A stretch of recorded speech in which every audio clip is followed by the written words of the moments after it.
Bonjour, Magali Girard, je suis la directrice générale du TICS, le Centre interuniversitaire québécois de statistique sociale.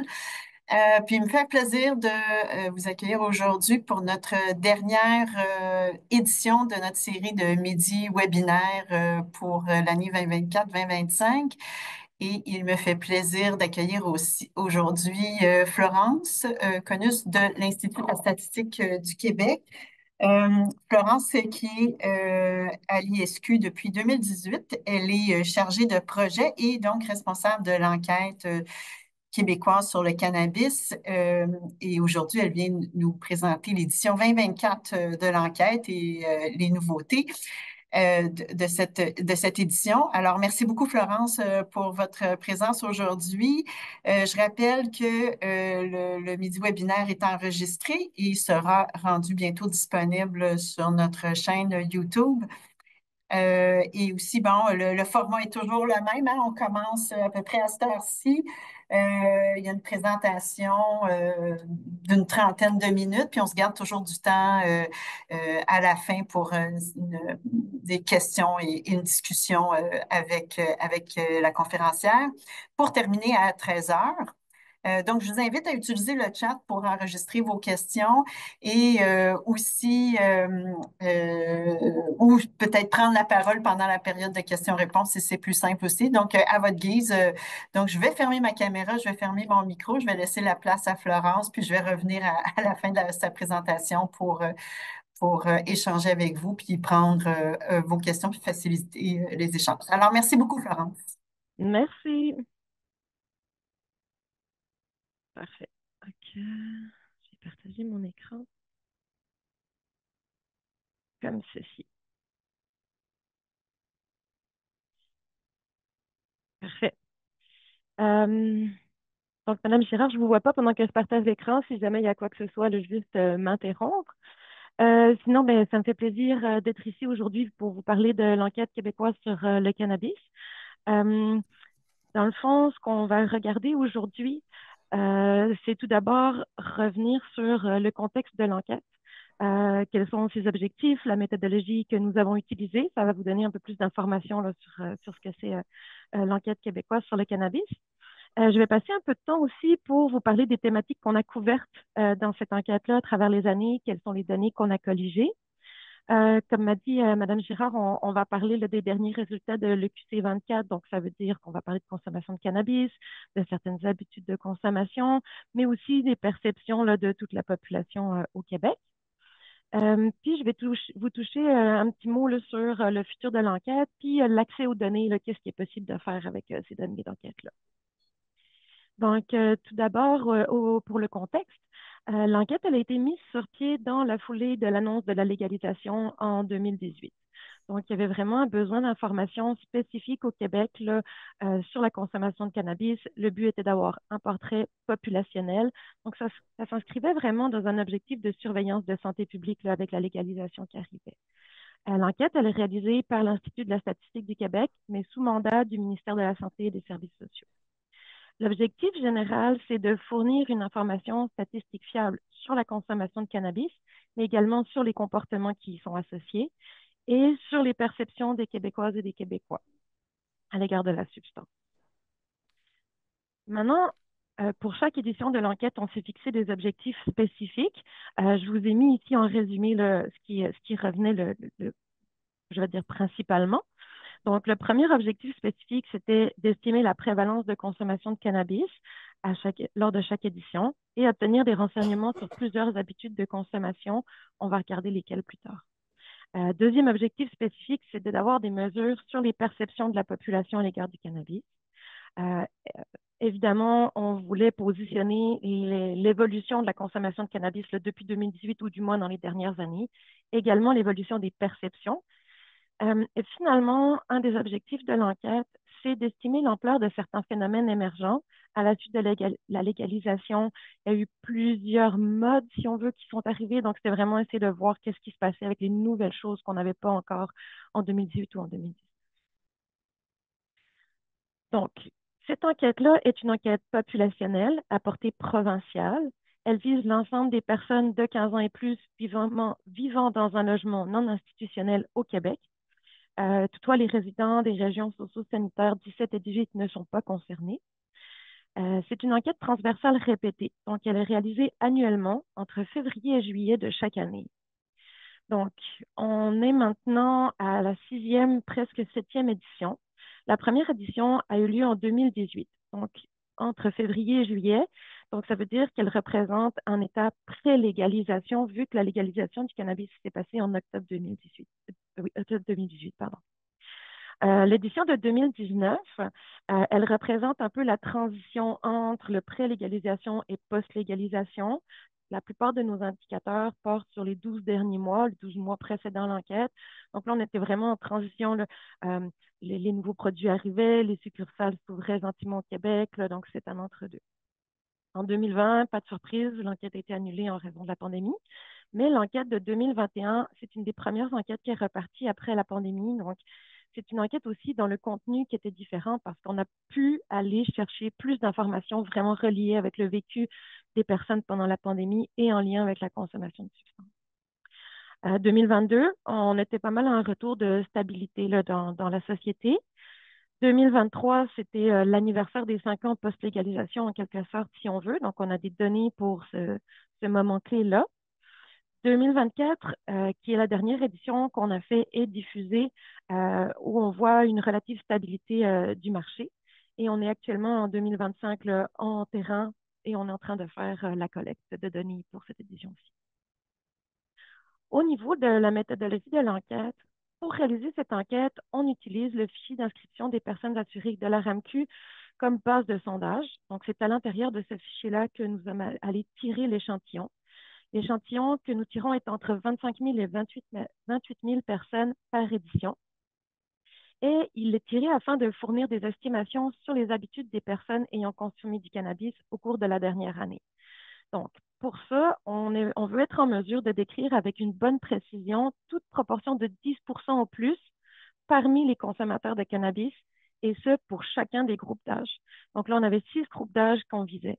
Donc, c'est pour ça qu'on a quand même des très grands échantillons, parce qu'on veut être capable de décrire avec une bonne précision des phénomènes qui sont assez nichés dans plusieurs sous-groupes. Au niveau de la méthode de collecte, donc une fois que l'échantillon est tiré, on envoie des courriers postaux pour faire l'invitation aux personnes échantillonnées. Ensuite de ça, on fait des relances téléphoniques et postales aux personnes qui sont non répondantes. On offre un questionnaire web et téléphonique. En général, le questionnaire dure en moyenne 18 minutes. On a à peu près 80% là, de nos répondants qui participent via la plateforme web. Je vous donne ici le nombre de personnes répondantes et les taux de réponse que nous avons obtenus à travers les différentes éditions pour vous donner un peu une idée sur l'ampleur des données qui sont disponibles. Donc, à travers les années, on avait entre 10 000 et 15 000 personnes qui ont répondu et qui ont participé à l'enquête.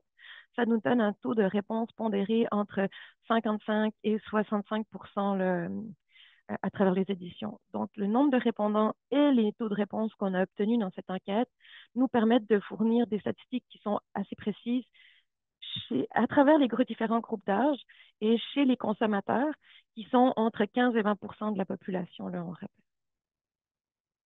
Donc, ça, c'est pour la méthodologie. Au niveau des thématiques qu'on a couvertes dans l'enquête. Donc, je vous présente ici les thématiques qui sont couvertes en 2 groupes. Tout d'abord, dans toute la population, parce qu'on ne s'intéresse pas uniquement aux personnes qui ont consommé. Donc, chez toute la population québécoise de 15 ans et plus, on est allé mesurer différents phénomènes. Tout d'abord, l'acceptabilité sociale de la consommation de cannabis.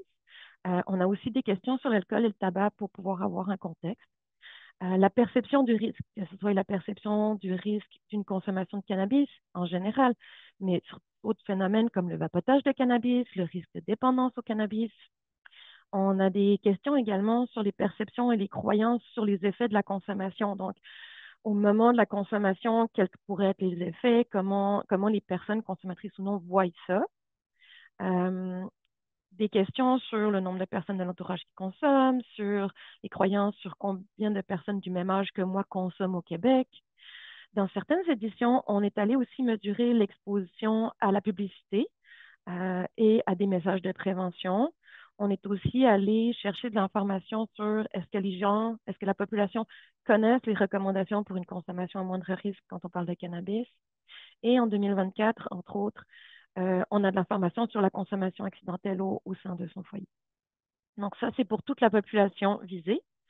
Maintenant, chez les personnes consommatrices, on est allé plus en détail afin de connaître les habitudes de consommation. Donc, évidemment, on est en mesure de décrire la prévalence de consommation au cours de la vie, l'âge à laquelle les gens se sont initiés au cannabis. On a de l'information au sujet de la consommation au cours des 12 derniers mois, qui est vraiment notre indicateur principal. Ensuite de ça, à quelle fréquence ils ont consommé dans la dernière année, quel était le contenu en cannabinoïdes des produits qu'ils ont consommés, avec quelle méthode, avec quelle forme, à quelle fréquence pour chaque méthode. Donc là, on est allé vraiment décrire tout le portrait des habitudes de consommation. On a aussi plusieurs questions sur les raisons de consommation. La raison principale qui pourrait être médicale, non médicale, mais aussi des raisons détaillées comme consommer en raison pour aider à gérer ses émotions, le sommeil, l'appétit. Si les gens consomment pour des raisons de santé, pour quels problèmes de santé est-ce qu'ils le font? Est-ce qu'ils possèdent un document médical? Donc, cette information-là se retrouve dans l'enquête. Forcément, quand on parle de substances, on a plusieurs questions sur la consommation à risque. Est-ce que les gens consomment avant, pendant leur journée de travail ou d'école? On utilise un outil de l'OMS qui est l'ASIS, qui vise à évaluer le niveau de risque de consommation problématique. Est-ce que les gens ont ressenti un besoin d'aide vis-à-vis de leur consommation? Est-ce qu'ils en ont obtenu? Est-ce qu'ils ont subi des jugements négatifs en raison de leur consommation? La consommation de cannabis de façon concomitante à d'autres substances, est-ce que les gens conduisent avec des facultés affaiblies avec le cannabis? Donc, tout ça, c'est des questions qui reviennent. Finalement, un module qui est quand même important, c'est l'approvisionnement. Donc, quelles sont les sources directes ou indirectes que les gens utilisent pour s'approvisionner en cannabis? Est-ce qu'ils font par Internet? Pour quelles raisons ils choisissent une source plutôt qu'une autre? Quel prix ils ont payé s'ils sont allés s'approvisionner auprès d'un fournisseur illégal? Donc, ça, ce sont les thématiques. Vous voyez avec ça qu'on va vraiment en détail dans les habitudes de consommation. On a aussi mesuré quelques éléments ponctuels en fonction de ce qui se passait. Forcément, est-ce que les gens ont consommé, modifient leur consommation en raison de la légalisation, en lien avec la COVID? On est allé aussi mesurer certains éléments en lien avec la SQDC, dans les périodes où la SQDC a ouvert beaucoup de succursales ou a offert des nouvelles gammes de produits. Et autour de tout ceci, on a toute une série de variables additionnelles qui nous permettent de mieux comprendre les groupes de population qui répondent. Donc, le genre, l'âge, les gens nous informent au sujet de leur perception de leur santé physique, santé mentale, l'identité autochtone, le statut LGBTQ2+, quelle langue les gens parlent, où ils sont nés, depuis combien de temps ils ont immigré au Canada et évidemment des variables socio-économiques au sujet là, de composition du ménage, niveau de scolarité, indice de défavorisation matérielle et sociale. Petite chose qui est intéressante à savoir, c'est qu'environ 80% du contenu d'une édition est repris d'une ou plusieurs éditions précédentes afin de permettre les analyses d'évolution dans le temps. Ce ne sont pas forcément toutes pareilles, mais à quelques années près, là, on est en mesure de faire des analyses d'évolution. Ici, à l'ISQ, les principales analyses qu'on a fait, c'était afin d'avoir un portrait populationnel. Donc, on a calculé le nombre estimé de personnes dans la population pour chaque modalité d'une variable, par exemple le nombre de personnes qui ont consommé du cannabis dans la dernière année et la proportion concernée qui est associée à ce nombre. On a quelques méthodes spécifiques pour obtenir un portrait populationnel. Donc, oui, on a un échantillon représentatif qui permet de faire de l'inférence à la population. Et pour ce faire, on a utilisé plusieurs sortes de poids dans le traitement des données pour produire les estimations de population. Donc, tout d'abord, on avait nos poids populationnels, un poids populationnel qui nous permet de prendre en compte la probabilité de sélection de nos gens dans l'échantillon, l'inadmissibilité, la non-réponse partielle. On fait du calage aux données de population là, selon le genre et l'âge. Donc, le poids populationnel prend en compte ceci. Et on a 500 poids d'auto-amorçage qui nous permet d'estimer la variance dans la population complète. Donc, ça, ces poids-là sont nécessaires à utiliser lorsqu'on utilise les données de l'EQC. Ici, à l'ISQ, les tests statistiques qu'on a fait, ce sont des tests statistiques qui sont relativement simples. Donc, c'est des tests d'indépendance du carré pour une comparaison globale des proportions entre deux proportions ou dans des sous-groupes. Notre seuil choisi 0,05, on réalise ces analyses dans SAS là, avec un code Soudan. Donc, vraiment, c'est assez simple. Maintenant, je voudrais vous parler un petit peu plus là, des résultats de l'EQC 24. On va commencer avec la proportion de personnes au Québec qui consomment du cannabis au cours des 12 derniers mois. Donc, en 2024, on voyait que c'était 18 de la population qui a consommé du cannabis. Et on veut forcément voir comment ça se distribue à travers les différents groupes d'âge. Donc, ici, je vais en profiter pour vous faire une brève explication des petits exposants que j'ai mis. Donc, le même exposant exprime une différence entre deux catégories. Donc, on voit ici que, est-ce que je vais faire comme ça, voilà. On voit ici que les 21-24 ans sont les plus nombreux en proportion à avoir consommé du cannabis au cours de la dernière année. Et avec le petit a, on voit que cette proportion-là est significativement plus élevée que les 18-20 ans. Avec le petit b, on voit que la proportion est également significativement plus élevée que les 25-34 ans, mais ces deux groupes-là ne sont pas différents, donc ils n'ont pas le même exposant. Donc, voici donc la distribution à travers les groupes d'âge. On note quand même là, que chez les 15-17 ans, c'est encore 15 de ce groupe d'âge-là qui ont consommé dans les dernières années. Chez les plus vieux, là, c'est presque 8 là, des 55 ans et plus qui ont consommé dans la dernière année. Une des choses qui est intéressante et que le QC nous permet de voir, là, c'est comment est-ce que la consommation de cannabis a évolué depuis 2018. Donc, sur ce graphique-là, chez tous les 15 ans et plus, vous voyez que la valeur de 2018 était à 14 On l'a dit, en 24, on est à 18 Ici, je ne vous ai pas donné tous les exposants. Je vais présenter les tendances. Il va y avoir plusieurs chiffres. Donc, quand on regarde la courbe pour le total et qu'on compare une année avec l'année précédente, ce qu'on peut voir, c'est que la proportion de personnes consommatrices a augmenté jusqu'en 2021. Ensuite de ça, on a vu que c'était relativement stable en 22 avec, on va dire, suivi d'une diminution là, en 2023, puis que là, de nouveau, là, c'est relativement stable. Donc, ça, c'est la tendance générale là, depuis la légalisation. Quand on regarde nos 35 ans et plus, donc la ligne bleu clair, on voit que le schéma, la courbe là, suit vraiment le même schéma, là, bien qu'on sache que chez les 35 ans et plus, là, la proportion des consommateurs est plus basse. Ici, il y a quand même une petite différence, c'est qu'entre 2023 et 2024, dans nos deux dernières éditions, c'est chez les 35 ans et plus qu'on a vu une augmentation de la proportion du nombre de consommateurs. Ça veut dire qu'entre 12 et 13,4, l'augmentation était significative. Ensuite de ça, si on regarde les 21-34 ans, on voit que la courbe n'est pas pareille, là. On a vraiment vu une augmentation de la proportion des consommateurs jusqu'en 2021. Puis après ça, quand on regarde année après année, on ne détecte pas de différence significative, mais on voit clairement avec la courbe là, qu'on est reparti dans l'autre sens et que la valeur de 2024 là, est vraiment proche de celle qu'on avait en 2029. Donc ça va être un groupe d'âge qu'on va vouloir continuer à suivre.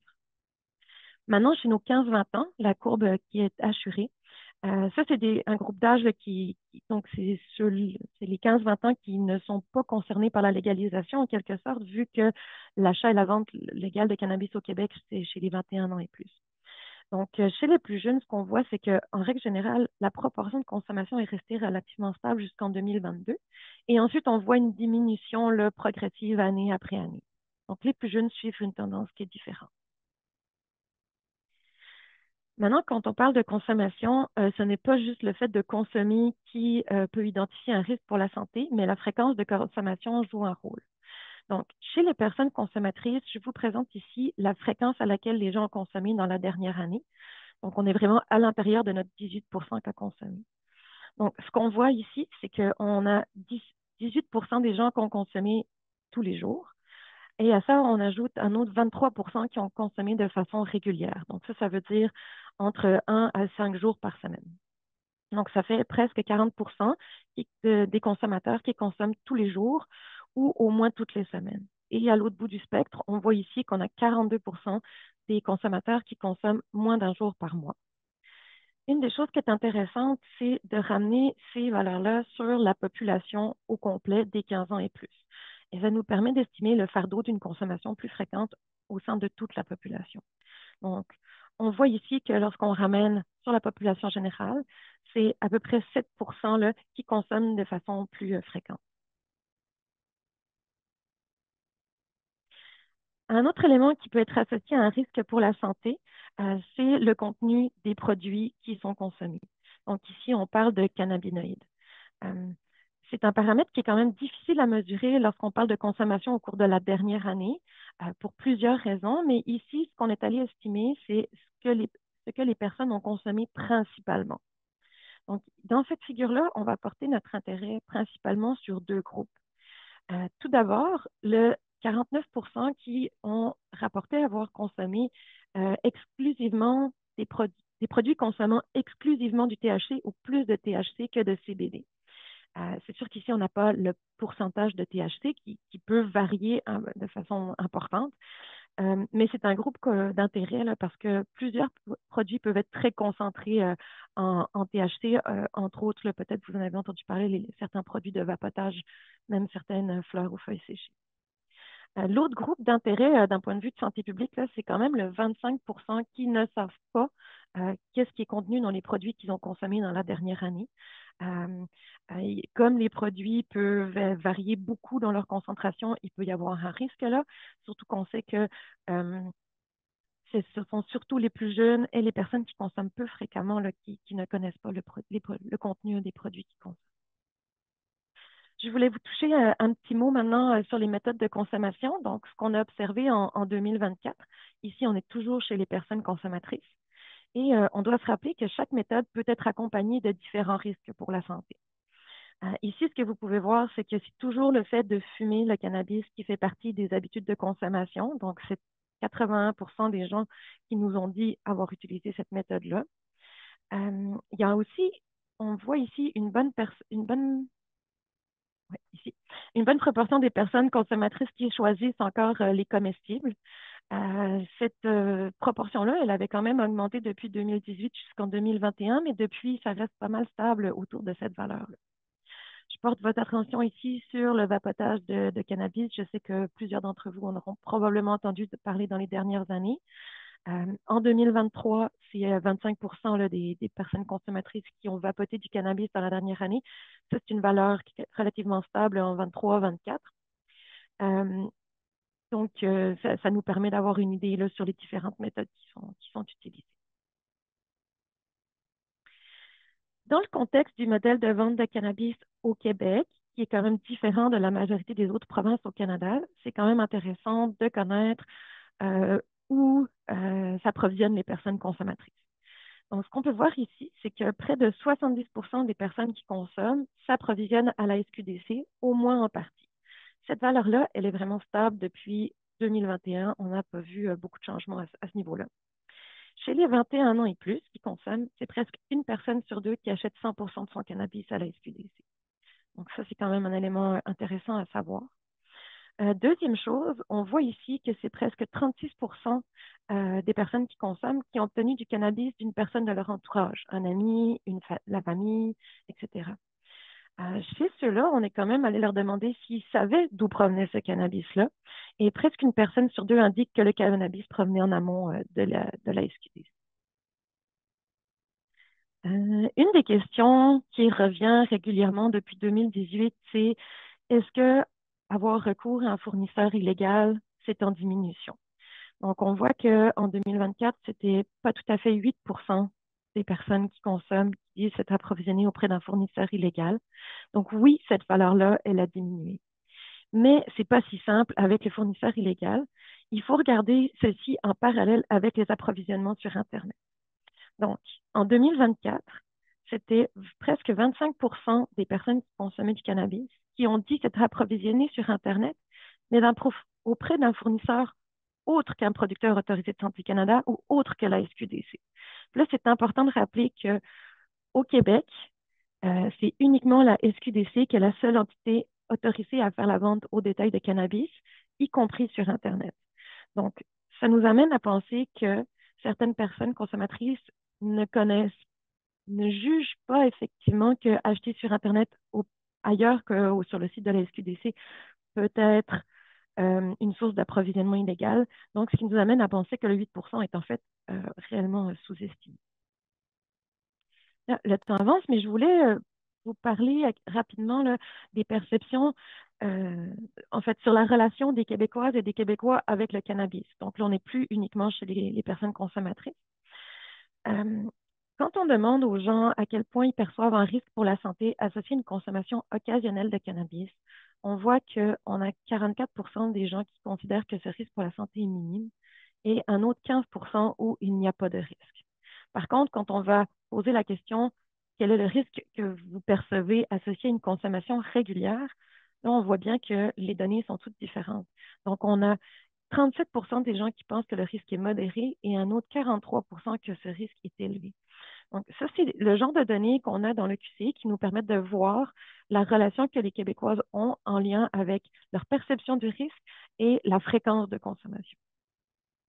Dernier résultat dont je voulais vous parler aujourd'hui, en 2024, on est allé demander aux personnes est-ce que à nos répondants, est-ce qu'une personne ou un animal a consommé accidentellement du cannabis dans votre résidence?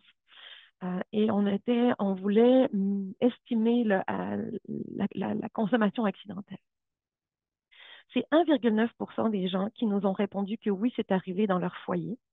Ensuite de ça, on est allé demander, mais qui a consommé à ce moment-là? Et on voit ici que dans la majeure partie des cas, c'est un adulte. Ça peut être le répondant, ça peut être un autre adulte dans la maison. Et en deuxième position, on voit que dans 21% des cas, c'était un animal de compagnie. Donc, c'est sûr qu'on reconnaît qu'il y a quand même un biais de déclaration avec cette question-là, particulièrement ce qui touche les enfants ou les adolescents. Les gens sont probablement plus réticents à déclarer ces événements-là. Mais ces données viennent quand même compléter d'autres informations qu'on a déjà au Québec, comme l'information des appels au centre antipoison, les consultations aux urgences. Donc, on a comme plusieurs facettes des conséquences de la consommation de cannabis là, donc, au niveau de la vigie. Rapidement, pour le futur de l'EQC, je vous ai dit qu'on était en collecte pour l'EQC 2025. On finit ça fin juin, début juillet. Il y aura ensuite l'édition de 26 et 27 qui est prévue. Et ensuite de ça, l'enquête va être mise sur pause. Il va falloir réévaluer comment, après 10 ans, on veut suivre la consommation de cannabis au Québec. Est-ce qu'on peut le faire via d'autres enquêtes? Est-ce que le QC est le bon médium? Ça va être à évaluer. Ce qu'il faut savoir, c'est qu'après une édition de l'EQC, traditionnellement, les premiers résultats de l'enquête sont diffusés sous forme de faits saillants en octobre sur la page web de l'ISQ. Ce n'est pas systématique, il n'y en a pas eu en 24, mais il va y en avoir en 25. Donc, ça, c'est quand même un point de résultat qui est diffusé. Ce qui est systématique, c'est qu'en avril de l'année suivante, le rapport d'analyse complet est déposé sur le site web. Celui de 2024 l'a été donc le mois dernier. Dans ce rapport-là, vous trouvez des analyses transversales de l'édition en cours, certaines comparaisons ou analyses d'évolution avec les éditions précédentes, et vous avez la diffusion de toute la documentation technique. Donc, vous pouvez tout retrouver sur la page web de l'enquête regroupée pour chaque édition. Ce qui fait qu'avec le QC, on est en mesure d'estimer l'ampleur de plusieurs phénomènes à travers le temps, d'identifier les sous-groupes de population qui sont plus à risque, qui pourraient bénéficier de campagnes de prévention, d'information, etc., et de décrire l'évolution de certains phénomènes. Les résultats, comme je vous l'ai dit, qui sont diffusés par l'ISQ, ce sont principalement des analyses descriptives, des pourcentages totaux dans la population, certaines analyses bivariées, mais pas beaucoup plus que ça. Ce qui m'amène à vous dire qu'il y a un grand potentiel analytique qui reste avec les données de l'AQC. Donc, dans la semaine qui suit la diffusion du rapport, les données sont rendues disponibles dans les 7 centres d'accès aux données de recherche de l'ISQ pour la communauté de la recherche. Donc, vous voyez le potentiel analytique qui reste et ces données-là sont disponibles. Donc, pour avoir accès aux données, toute l'information se trouve sur le site web de l'ISQ dans les services à la recherche. Et moi ou mes collègues, en tant que chargé de projet, on est sollicité pour évaluer les demandes. Nous connaissons bien les données, on peut identifier facilement la faisabilité, les limites. On est de bons conseils si d'autres personnes veulent utiliser les données. Là, on est toujours à disposition là, pour accompagner les gens là-dedans. Dernière petite note, c'est que dans les données disponibles, dans la section données d'enquête, section santé et bien-être, tabac, alcool et drogue, tabac, alcool, drogue et jeux. Vous allez trouver d'autres enquêtes également qui contiennent de l'information sur le cannabis ou d'autres substances. Donc, ça peut être le tabac, le vapotage, ça peut être des enquêtes chez les jeunes. Ça, c'est des enquêtes thématiques, mais vous pouvez en avoir aussi sur les enquêtes générales sociales comme le QSJS, l'enquête québécoise sur la santé de la population. Donc, vous avez une foule d'informations et d'enquêtes ici qui sont disponibles avec des données qui portent sur la consommation de substances. Donc, voilà pour les données de l'EQC. Merci beaucoup, Florence. Vraiment Ça fait plaisir. intéressant de voir après toutes ces années-là l'évolution finalement de la consommation, puis toutes les différentes thématiques. Effectivement, il me semble y avoir, puis considérant la taille échantillonnale, il y a vraiment beaucoup, beaucoup de choses qui peuvent être faites avec ces données-là. Bien, on nous reste à peu près une quinzaine de minutes pour des questions. Donc, considérant le nombre de personnes, je vous invite, si vous le souhaitez, à prendre la parole, puis à lever la main, puis poser vos questions ou encore l'inscrire dans le chat, puis je peux les nommer. Et bien, peut-être en attendant que vous réfléchissiez à des questions, je pense, Florence, que je vous avais déjà posé la question quand vous aviez fait l'autre édition, mais c'est possible de fusionner ces données-là d'enquête avec des données administratives. Je pense à des données d'hospitalisation, diagnostic, en tout cas, les données d'urgence, ce que vous avez, ou des données d'éducation, par exemple. Il y a une possibilité de fusion avec des données administratives dont vous êtes, dont l'ISQ est responsable de l'accès, finalement, pour la communauté de recherche. Ouais, en fait, oui, c'est vrai, à l'ISQ, on a et on est en mesure de rendre disponibles les données administratives de l'éducation, revenu, santé, et on a les données d'enquête. Certaines enquêtes, on demande le consentement aux participants. Est-ce qu'ils acceptent de jumeler les deux sources de données, si on veut? Dans le QC, jusqu'à maintenant, on ne l'a pas fait. Donc, c'est que d'emblée, non, on ne le ferait pas. Ça ne veut pas dire que dans les prochaines éditions, ça se pourrait on s'essaye à demander ce consentement-là. On verra le succès qu'on a. Donc, de prime abord, non, les données de l'EQC ne sont pas faites pour être jumelées avec les données administratives. Il faut quand même dire que malgré l'acceptabilité sociale, malgré le, le- on va dire la légalisation du cannabis, ça reste quand même un sujet qui peut être délicat pour certaines personnes. Donc, on s'est pas avancé. On a privilégié de garder nos taux de réponse plutôt que s'avancer sur le jumelage de ces données-là pour l'instant. Oui, je comprends le rationnel. Merci. Marie-Claude, vous aviez une question? Oui, merci beaucoup. Bravo, Florence. Merci pour la présentation. C'était vraiment intéressant de voir les résultats de cette grande enquête dont tu t'occupes depuis plusieurs années. Euh, je me demandais, au moment de la légalisation, il y avait beaucoup d'inquiétudes concernant l'âge, l'âge à partir duquel là, ce serait permis. Et il y avait entre autres des considérations par rapport, je pense, puis là je peux me tromper, mais au développement de la schizophrénie chez les jeunes, puis qu'il y avait un risque que justement le risque de schizophrénie soit augmenté, mais spécifiquement chez les plus jeunes, les jeunes adultes ou les adolescents. Est-ce qu'il y a des questions qui peuvent nous informer par rapport à ça, ou ce serait une situation où on voudrait lier les données, par exemple, avec des données administratives? Euh, En fait, cet aspect-là, il est toujours pas 100% résolu. La corrélation, elle est connue entre la consommation de substances, puis on va dire le cannabis, puis la schizophrénie. La corrélation, elle est connue. Ce qui est toujours très difficile dans ces affaires-là, c'est le timing en bon français. Qu'est-ce qui est arrivé en premier? Qu'est-ce qui a été diagnostiqué en premier? Qu'est-ce qui a été déclaré en premier? Donc, même si on liait les données de l'EQC avec des données médico-administratives, à quel moment le diagnostic de schizophrénie se retrouverait, on va dire, associé à une personne, est-ce que, est-ce que la schizophrénie, mettons, on va dire, OK, 2010, oui, mais est-ce que la personne avait des symptômes depuis 2006? À quel moment la consommation de cannabis a commencé? Donc, ça limite beaucoup les conclusions sur cette association-là qu'on trouve. Dans l'enquête québécoise de 2025 qui est sur le terrain maintenant, on a ajouté une question pour savoir si les gens avaient des antécédents personnels ou un historique personnel.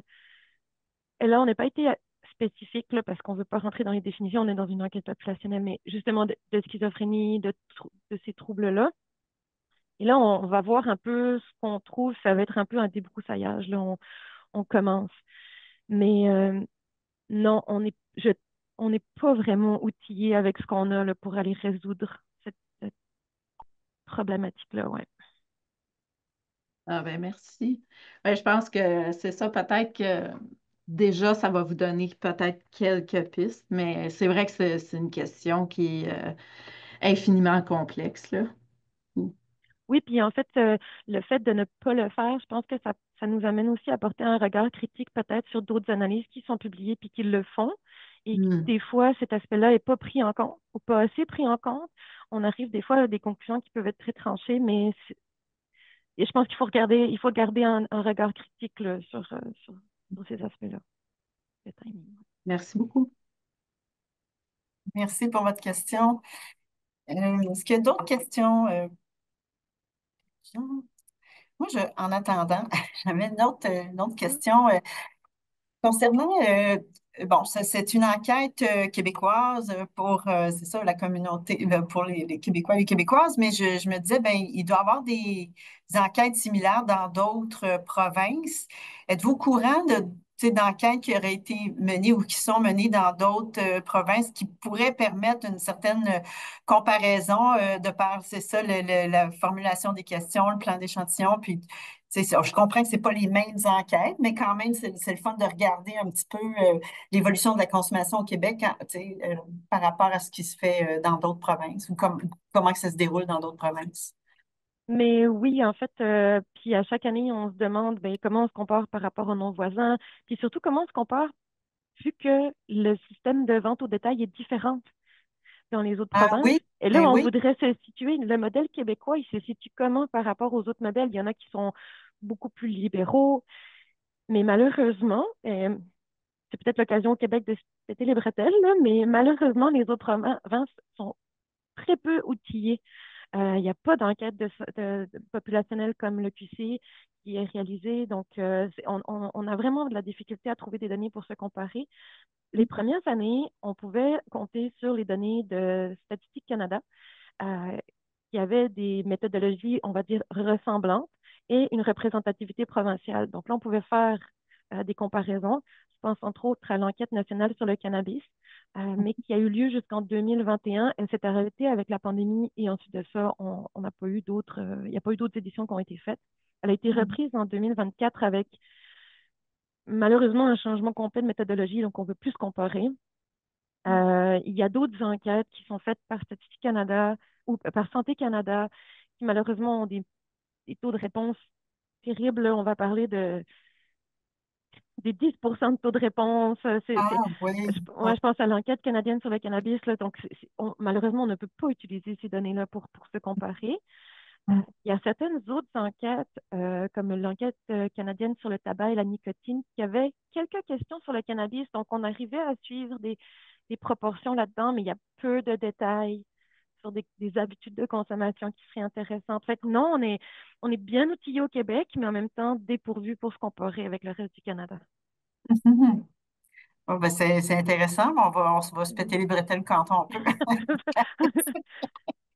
C'est bon. Ben, s'il n'y a pas d'autres questions, je vais terminer, je vais conclure Là, là-dessus. il y en a une, Merci. Magali, il y en Oui, a une ah ben oui, il y a une question.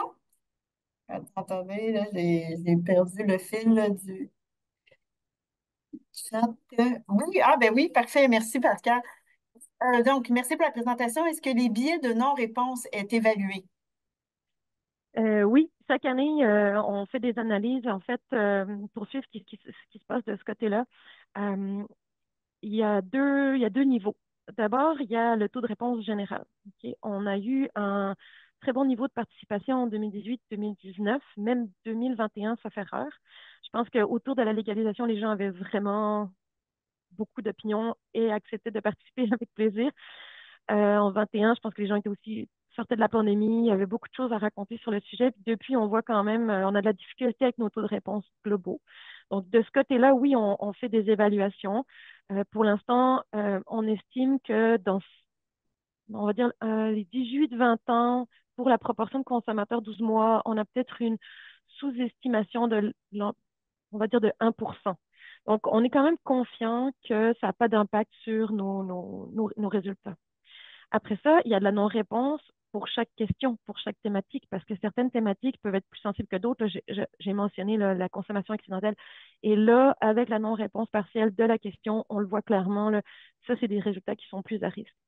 Mais je dirais qu'en règle générale, quand on regarde nos analyses sur les non-réponses et nos analyses de résultats, on est confiant qu'on a maintenu un bon niveau de participation, que les gens ont été honnêtes. On n'a pas vu non plus de surdéclaration ou de compensation de la sous-déclaration passer la légalisation.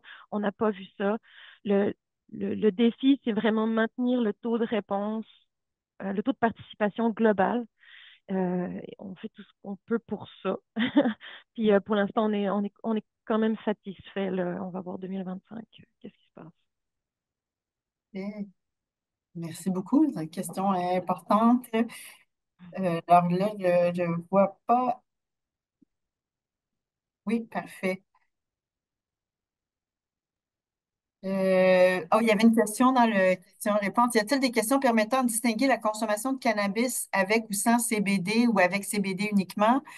Puis Pascal avait répondu que ça avait été répondu pendant la présentation, mais je voulais juste reposer la Oui, question. Ouais, oui, en parfait. fait, ben oui, mais c'est une question quand même générale, c'est vrai, là. Donc, mais on voit clairement, là, il y a moyen avec les données d'avoir des profils, les gens qui consomment, on va dire plutôt pour des raisons de santé ou médicales, qui consomment des produits uniquement avec du CBD. On est capable d'avoir comme le genre de profil de ces gens-là, on est capable de les avoir, mais on n'est toujours pas capable d'aller avoir les quantités précises pour chaque méthode, pour chaque type de produit, pour chaque pourcentage de THC, CBD dans une enquête populationnelle. Ça reste difficile à évaluer. Ouais. Ben, merci beaucoup. Alors, ça conclut notre midi webinaire. Encore merci, Florence. Puis je rappelle qu'il nous reste encore quelques formations disponibles au TICS, encore quelques places dans nos écoles d'études. Je vous invite à consulter notre site web. Puis, comme je le disais, ce midi webinaire-là, comme tous nos autres midi webinaires, sont disponibles sur notre chaîne YouTube. Alors, n'hésitez pas à faire circuler l'information. Et on va mettre aussi la présentation de Florence sur notre site web. Je crois que c'est déjà arrangé avec Pascal là, pour le faire ajouter à notre site web. Donc voilà, merci beaucoup. Bonne journée à Merci. tous. Merci.